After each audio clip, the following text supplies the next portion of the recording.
Hey, hi.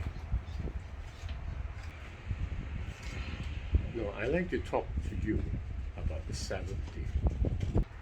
It's actually a Jewish concept. Okay. So whether you're a Buddhist or a Christian or whatever religion, if you choose to keep the Sabbath day, you're welcome. And for myself, I choose to keep that day. Now, according to Jewish tradition, it should be kept at 6:50 p.m. on Friday night, and you should stop somewhere around 7:25 p.m. on Saturday night. And why do I keep the Sabbath day? And I keep it simply because it is a wise thing to do. It is also a commandment of the God of Israel, and so I keep it. So, as I said earlier, it doesn't matter what religion you belong, but keeping a rest is a necessity. And for a period of 7 days, we've been working very hard, right? So we should keep at least one day of the 7th at rest. But I choose to keep it on the 7th day. Well, it's because it's a commandment of God, as I understand. So now the next question must be, what do I do on this Sabbath day? Well, on this Sabbath day, I take a rest. What does that mean?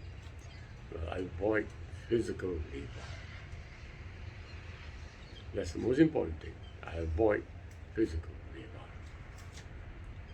There's another very important thing which I want to highlight.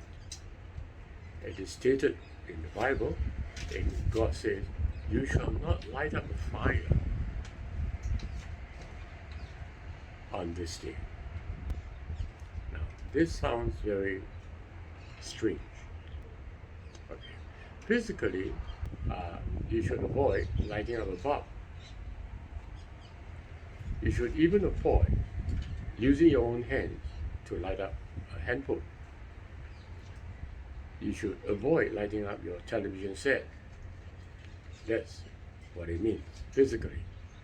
But there's also a spiritual meaning to it. I encourage you to do it physically, but I'm also encouraging you to do it spiritually. Now, what's the spiritual meaning of that? So I notice in myself that in my mind, when I light up the fire, thoughts will come in. There'll be a lot of thoughts that come through my mind. Now, these thoughts are like images, So when you light up a bulb or fire or projector, these images will go through in your mind, right? And so when I say do not light up the fire, what it means to me, do not project images, do not project out the light, do not think. Yeah, now that's a hard word, right? I just said the word do not think.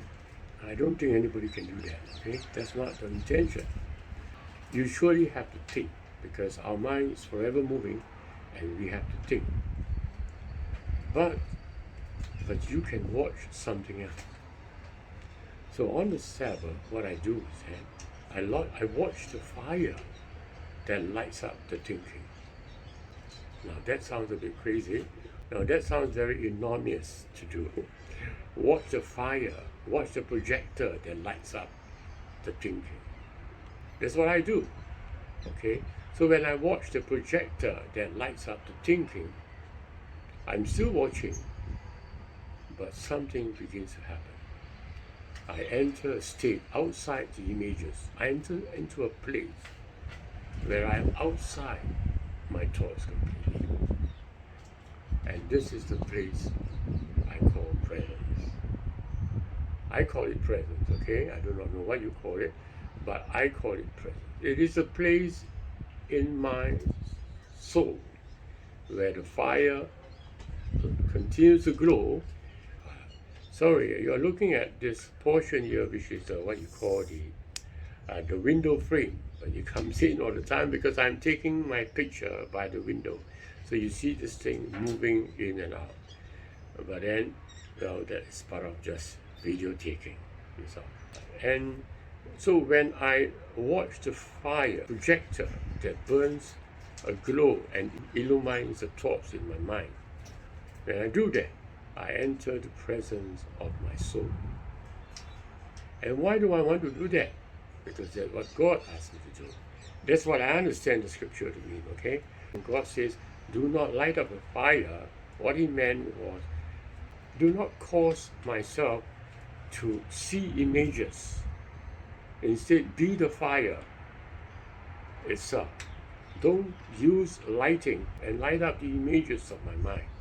Instead, be the light itself. Be the fire itself. And in order to do that, I enter into the state of presence. It requires many years of training. That's what I did. Many years of training to do that. And I enjoy very much the state of presence which I am in. And if you want to know whether you're in a state of presence, all you need to do is simply this. Okay? Simply this. If during the night you can remember all your dreams, then you were in the state of presence. If you cannot remember your dreams, that means you live in the dream itself. You are inside the dream. That's how you could not remember the dream. You have to be in the presence but outside the dream so that your dream can be remembered.